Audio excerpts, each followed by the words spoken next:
Hi,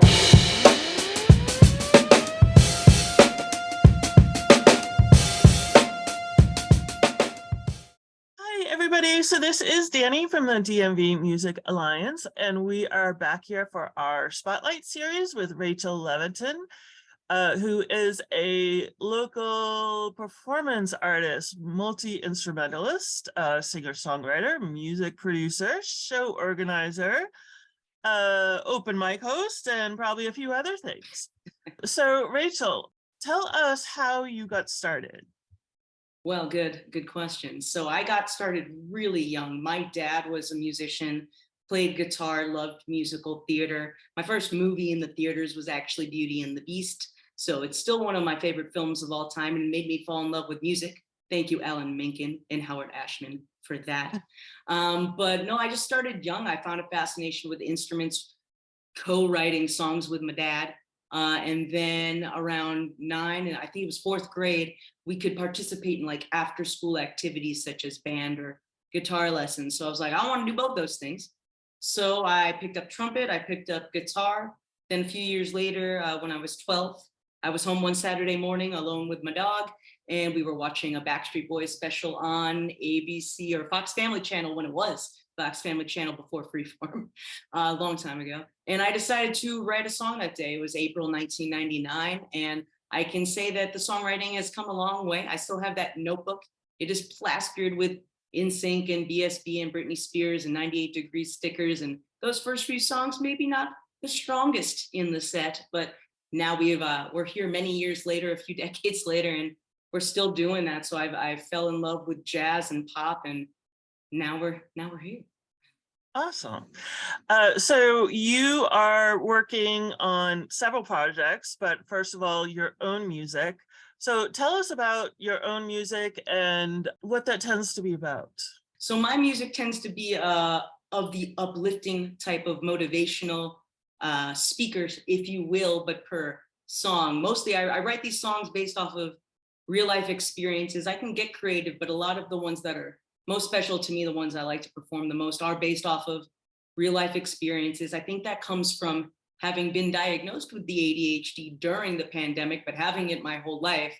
I now realize that that's actually how I process my feelings because of the executive dysfunction in my brain. It actually makes it a lot easier for me to express exactly how I feel if I can try to distill that intense emotion down into a song. You got into doing show, like organizing events and things along those lines, doing open mics. What was it that kind of turned you on to that? Well, I think I just really felt very comfortable my entire life ever since I started performing at a young age, yeah, at concert venues or in music auditoriums or theaters, things like that.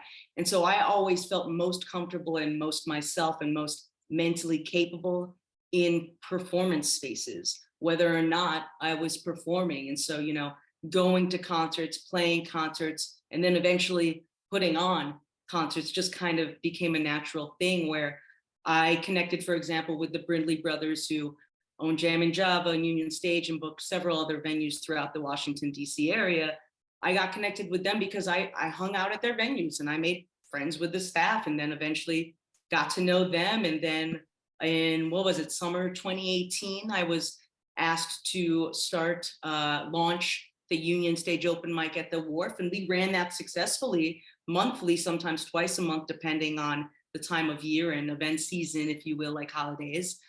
We ran that until March 2020, and we have done it intermittently since we've all been able to reopen, but we are relaunching the monthly version of it starting February Thursday, the 23rd, so coming up very soon. And so we'll be doing those monthly. We already have dates for a few months out. So if you can't make this one, there's always another one. But my house was the place where my parents hosted events for people. And so I think it naturally came from me growing up in an environment where they weren't acting, but they were entertaining. And so I think it's just naturally in my blood, whether it was my grandmother hosting holiday dinners or my parents hosting Super Bowl parties or things like that. It's just like, I feel comfortable at events, and I feel even more comfortable if they're at music venues. So you're now putting on open mics at Union Stage, and you are working on a few other projects, but also talk about the Battle of the Bands a little bit. Oh yeah, so that was pretty exciting. I never thought I would be organizing a Battle of the Bands. I played in a few of them. Back in high school, I played in a couple. I even played at the Jam and Java Battle of the Band in 2015. I did not make it to the finals, but I know why. Totally cool. I would have judged it the same exact way. But it's pretty cool to be on the, so to speak, other side of it now, having been asked by the Brindleys to take over that project. So I'll be doing it again in the summer. It's a semi-annual event every 6 months. We do that where, you know, we recruit the bands from the surrounding area and put together the show lineups, which was one of my favorite parts. Is you can only put together lineups based off of the people that apply. And so putting together an actual lineup that people would stay the whole night for, that actually flows well, you know, that kind of thing. I like piecing it together. It's like putting a puzzle together, solving an algebra problem. And so the Battle of the Band was definitely got me, not necessarily out of my comfort zone, but pushed me to, I mean, I organized 5 concerts in which I didn't have to perform, but I was responsible for every little detail, from sponsorship to booking to promotion to doing the advances to coordinating with the GM and the production staff, and, you know, engaging with the actual venue staff on all those days, who I'm grateful to call friends. They're all wonderfully talented people at what they do, and everything that they do contributes directly to what I was aiming to make the goal of 5 successful shows. So you can't do it alone. Certainly takes a team, but I'm very proud of what we accomplished in January, because I mean, it was a lot of young kids who made it to the finals, and like, I was super impressed. So if you're watching this and you performed in the finals, you were fantastic, and I look forward to seeing what you do next. Anyone can apply for the Battle of the Bands, That's right? correct. Mm-hmm. And how do people get into the open mics that you're doing at Union Stage? Good question. So I know every open mic does it a little bit different from each other. I've seen, you know, advanced signups or day of kind of things. I'm not opposed to doing advanced signups. I may adopt that soon. But right now it's a first come, first serve basis kind of thing. So doors will open at Union Stage at 5. We're doing it in the tap room. So that's upstairs, a nice intimate space, where at one point, I think the max folks we've had in there were 19 signups at the highest of the signups. So, you know, you want to get there to sign up around 6, and the music will start at 7. I'll be manning the soundboard and the mic, and just bring your acoustic guitar, or if you have a piano, I can accommodate it. But it's a small space, so do with that information what you will. But we've definitely had, you know, 4-person bands have made it happen, because it's a small enough room that if you have a cajon and a guitar and only one singer, you know, you can make a 2-channel board work. You can stretch it. Right. So about how long do people get? It typically depends on how many people sign up, because I want to make it, you know, fair for everyone involved. At some point, it's been 1 song per artist, like on a 19 sign up night. But when there's a few less folks in that, we can do 2 to 3 songs, depending on who signs up at game time. So I encourage you all to get there around 6 o'clock, and then you can have your dinner, you can have a little beverage, whatever your thing is.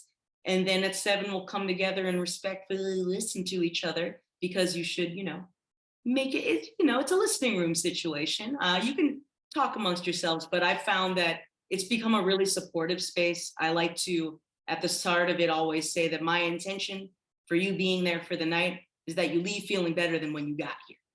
And I think by setting that intention, it helps make that come true. So any genre, any type of music. Mm-hmm.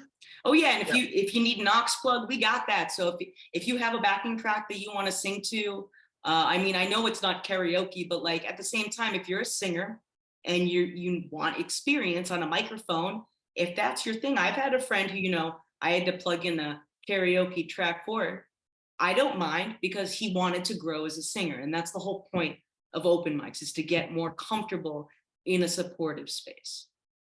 That's absolutely amazing and so needed in this area. Yeah. And then you're working on an album with other DMV artists. So tell us about that. I'd love to toot the horn on behalf of all of my friends. This is what I'm more excited about for this album, is that I've gotten to work with so many talented people, ranging from Courtney and Rhea Tucker of the band Sheila, Jasmine Gillison, who's a singer-songwriter, Abby Sevchik from Mystery Friends, Kati Sasana, who's an engineer and drummer around town, and the Fuss of the Perfectionists. We've got Jane Niemeyer from Color Palette. If I forgot someone, I'm sorry. I will talk about it later, I promise. But it's just been an absolute pleasure to get to grow as an artist, because during the pandemic, when things closed down, as someone who spends a great amount of time in music venues, I didn't know what to do or where to go or how to feel. And so I actually took a note from one of my friends. I reached out to a mentor, and he was looking for something to do because he's a nationally touring artist. And when you can't tour, got to find another stream of income. So my friend, Tony Luca, who was actually on the Mickey Mouse Club with NSYNC and JC, Justin, Christina, Brittany, Ryan, and his ex-girlfriend, Kimmy Russell, which is so cute to me. But Tony Luca, who I met at Jam in Java several times over and over again, until we eventually became friends, which seems to be the case a lot of times. And I'm grateful for that, because we were doing calls twice a week for a couple months. And it was at the tail end of those calls, when we were kind of reaching the end of what we were aiming to accomplish with those calls. He was like, well, what are you going to do next? You got a whole album worth of songs. I'm like, well, I guess I could learn how to use GarageBand. And so I found out how to use a Focusrite, which I'm looking at right in front of my face right now. I learned how to use GarageBand. I bought a bass, I bought a keyboard, and I bought a synth, or not a synth, a MIDI controller. And I just went for it. And so by doing one song at a time, trying to imagine how I heard it in my head and making it what I wanted to sound like out in the world for people to interpret it, I just had at it. And I sent everything off to, Tony one by one. And he said, hey, no, I dig this. And I trust him.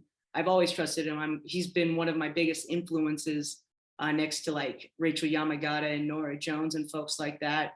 And so it's just been an honor to get to work with him. I even got to write one of the songs on the album is a song that we co-wrote for my sister's wedding. And it was my maid of honor speech to my sister, based off of a story between my grandparents and I. And we weaved it all together, and I got to do that with him. So this album really is a culmination of everything I've been working towards since 1999.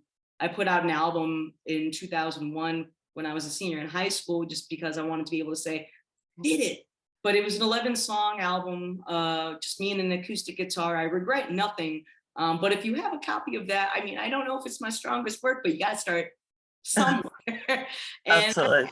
And so now we're here. And so everything I've ever done has been working toward the album that will be coming out eventually. And then we can make the jazz album next, but that's a whole other. And so what advice do you have for other artists? Well, the way that I got genuinely and, what's the best word I'm looking for here? The way that I naturally and organically transferred into what I'm currently doing now is just by being myself. And by being myself, I mean to say that, like, I do the things that I like to do by going to concerts or going to open mics or going to these so-called networking events or showing up at doors, for example, early when no one else is there. Getting to know the people who work at these venues, not because I'm trying to get something from them, but because I want to know who the people are who work at the venues where I go to and spend time at. So, even if you're an artist, even if you're an introvert, that doesn't mean that there isn't a way to naturally just observe and like osmosis style, just stand in the back of the room, watch a concert. I go to shows by myself all the time. And that's how I made the friends I have now, because I was just standing there by myself. I needed to talk to some people, made friends with people in the front of the lines because I'm short. So I get there at doors, you know what I mean? Like there's a practical reason for all of these things. But if you're going to a concert by yourself, you're not the only one. So I would encourage anyone, whether you're trying to get into events or you're an artist or some other thing in the industry that I'm just straight up not thinking of right now, whatever it is that calls your heart to passion, just start surrounding yourself with those people. Like they all had to do that at one point too. There's nothing to be intimidated about. We have a lot of very talented people in this town because, quite frankly, we selfishly have, we have so many wonderful independent music venues in this town alone that I don't even think, like, I'm from Chicago originally and they have a lot of independent venues, but like, I don't know. I feel like I really grew up here on the scene, at least because we really We have them from each level, ranging from the anthem to, DC-9 and all sizes. And so just put yourself out there. And if you're shy, that's okay. A lot of us are as well. Just sit there until you feel comfortable. Something will organically happen. Yes, absolutely. So then tell us where people can find out about all of these projects, including the one we didn't have time to mention, and that's your fun project coming up. Oh yeah, my fun project. I am fully starting an NSYNC cover band. You heard it here first. I Googled it. To the best of my knowledge, one does not exist. There's boy band tributes, there's 90s bands, there's 2000s band, but I'm gonna do an NSYNC tribute, and I've got the band lined up, but if anyone wants in, let me know. But the best way to reach out to me, I do the email thing, but I am primarily on Instagram at RH Levitin. So it's RHLEVITIN. I don't have TikTok because I'm not there yet. And if and when I do, I would have to hire an intern for that. But yeah, I think the primary is Instagram. I'm on Facebook, but if you need to find me, Rachel at rachellevitin.com is a really easy way to do that. So I try to keep my link tree updated. So all the things that I'm doing should just be readily and easily available. Awesome. There's a lot of projects you're involved in, and it's really, really awesome.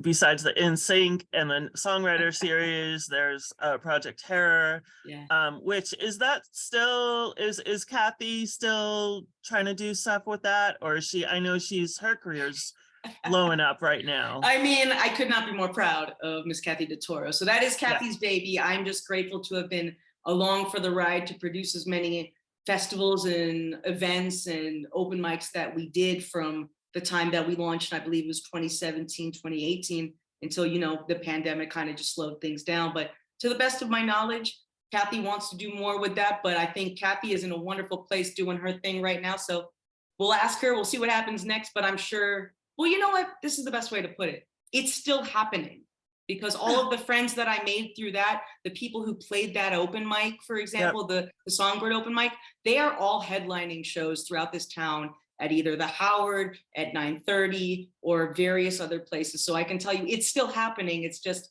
not formal. That's the best way to put it. That is probably the best news ever.